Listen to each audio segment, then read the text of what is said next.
กับพ่อมมันว่าอยากคัดที่ขึ้นมา ครับระหว่างรอฝนตกครับเราก็ประกอบตู้นะครับ กระดอกมันฟ้าดอกไฟฟ้าไม่ฟ้าตัวอะไร นู่นนะฝนตกไว้เจอช่างรุดโมดิฟายรุดกินแดดนะรุดกินแดดนี่ก็ทำพังมาหลายชุดแล้วครับถ้าจำกันได้คลิปที่แล้วที่เขาซ่อมแผงนะครับไม่สำเร็จครับไม่สำเร็จซ่อมแผงไม่สำเร็จซ่อมรถกอล์ฟก็ยังวิ่งไม่ได้นะรถกอล์ฟยังจอดอยู่เลยช่วยกันครับทีมงานช่างเราทีมคุณภาพจดทะลุตู้นะครับฝามันเลยนะฝามันนะทอดนะทำงานเราคุณภาพครับทำงานแข่งกับฝนเนี่ยไม่ใช่ปัญหา หมดเขายิงเข่าตั้งนานแล้วยิงง่ายเลยเราถอดหมดก็นำมาช็อตกับลุกวันอะไรลุกเข่ามีหลายตัวประเทศมันมีของรองไว้ให้เรารับของมาไม่แก่ทุกคน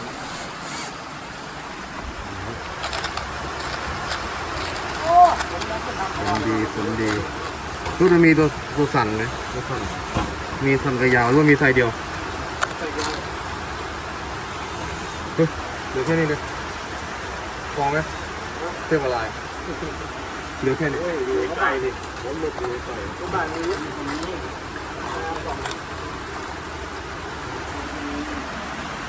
โอเคครับพักก่อนเดี๋ยวมันสีเล็กมันเกิดเป็นของครับนี่ก่อนเลยเดี๋ยวนี่เจาะนี่ก่อนเลยเดี๋ยวเจาะทีเดียวเลย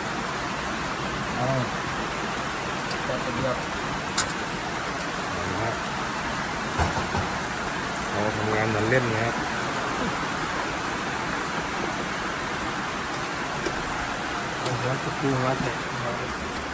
แฉกเล็กครับเอาบล็อกต่อไหมเนี่ยบล็อกต่อจะได้ยาว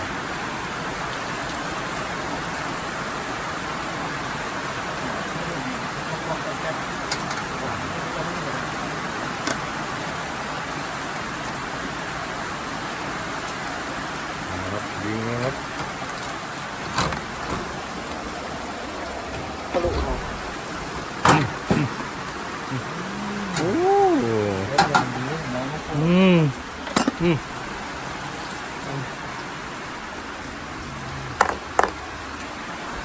นั่นยาวสั่นจริงเห็นไหม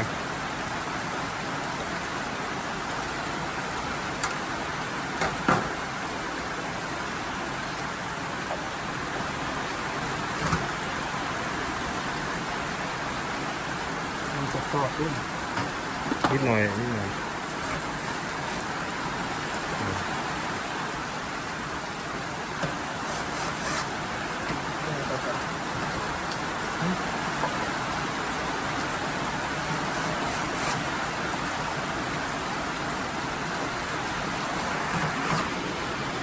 ทะลุหนาตู้งั้นมันจะเป็นสนิมไม่ได้สีหลอกเป็นสนิมต้องถึงด้วยเนาะติดกล่องคอน sumer นะครับเพื่อใส่ยึดกับรางปีกนกและเบรกเกอร์ครับผมอย่างนี้นะครับใส่เป็น2ตัว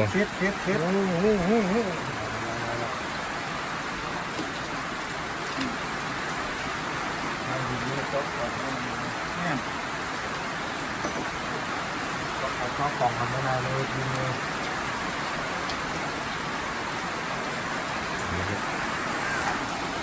มีขั้นตอนการประกอบตู้นะครับเราทำกันสดๆตรงนี้นะครับ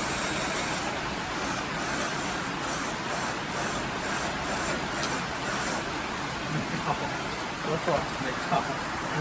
ทะลุมา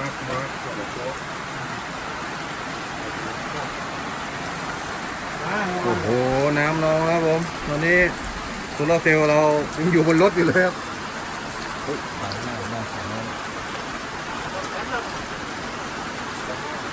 ทำดีกว่าจิ๊กกล่อมแผงดีกว่าลูกเพราะแค่กล่อมแผงลงดีกว่าด้านหน้ามันเผาได้เลยตี2 คนเอาด่างกระจกมันลง แค่น้ำ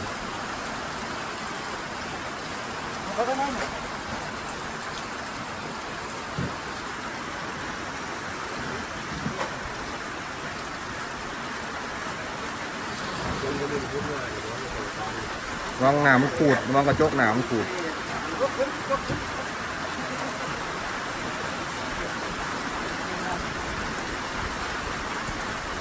โอเค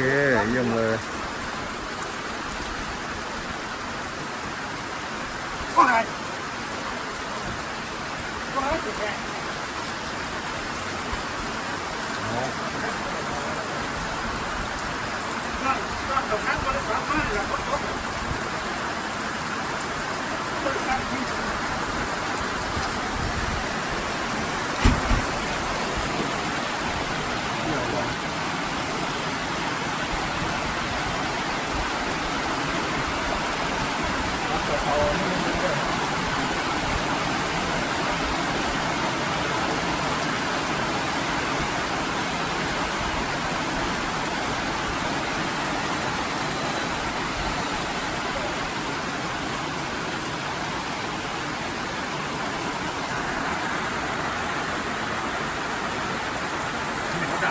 ดำยำบุกยำบุกเอง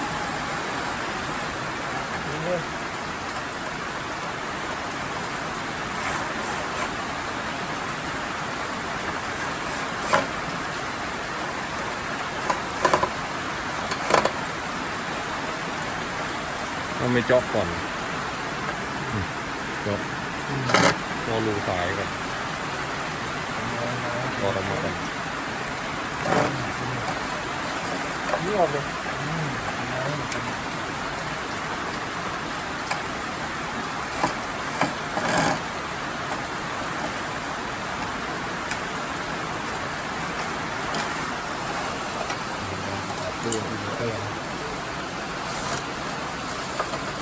เนี่ยดอกโพซอลุก2 รูข้างล่างก็2 รู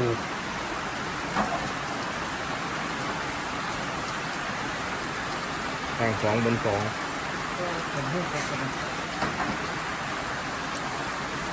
เนี่ยเครื่องมือครบกันเลยเนาะระวังตีมือนะรุดเวลามันจ่อแรงตัดตึงหนึ่ง จะได้ครับ ลงกระแทก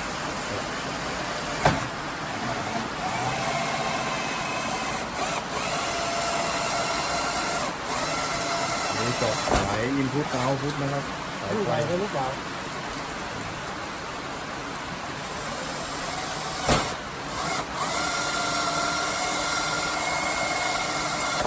ต้องขอมันก็ตัวนี่ บนล่างสายรูมีสายไฟเข้ากับสายไฟออกจากปั๊มนะครับ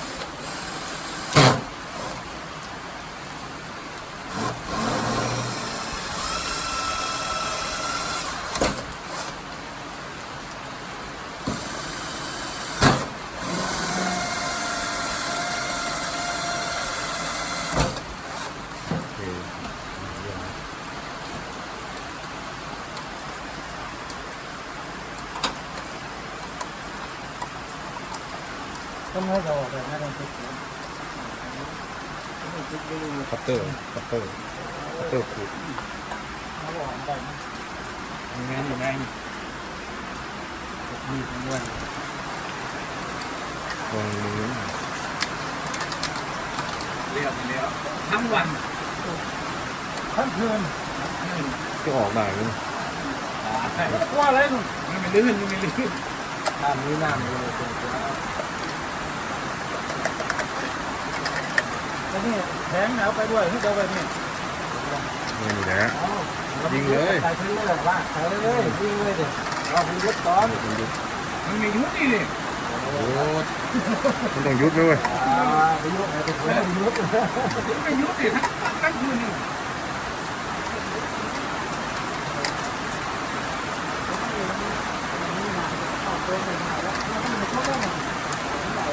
เดี๋ยวเรามาติดตามกันต่อไปนะครับเดี๋ยวขั้นตอนการประกอบตู้ครับ เดี๋ยวติดตามคลิปต่อไปครับผม ยาวเลยนะ คลิปต่อไป าวจริง แต่คลิปมันจะยาว เรื่องจริงเนี่ยคุณเรียน โอ้โหลงหนักแล้วเดี๋ยวก็หยุดแล้วครับแป๊บเดียว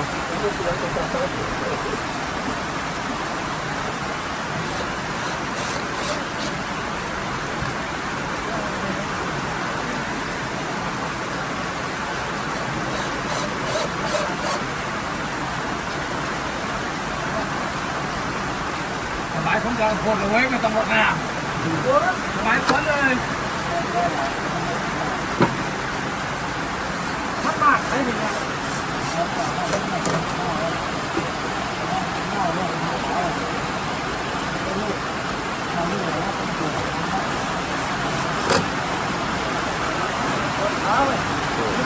ถึงตัวเลย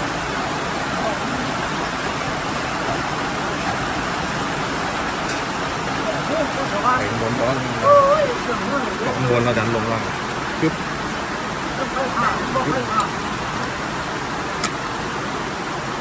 ไปข้างล่างก่อนเออตาย ล่างก่อนค่อยกดข้างบน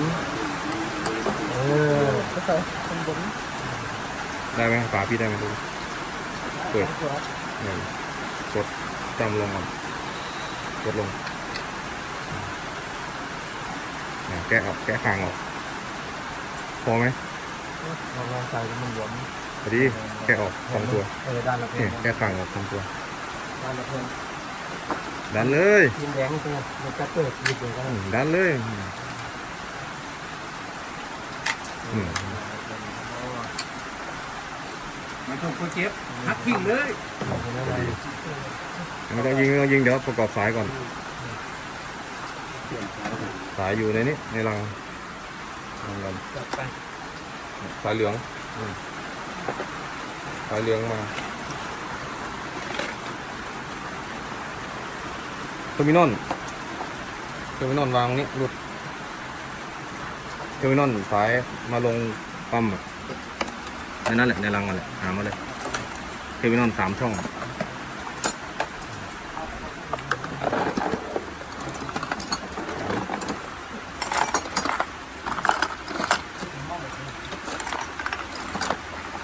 เนื้อฝาอยู่ในนั้นไม่มีก็เอาไว้ก่อนก็ได้เดี๋ยวมาลอยไว้ตรงนี้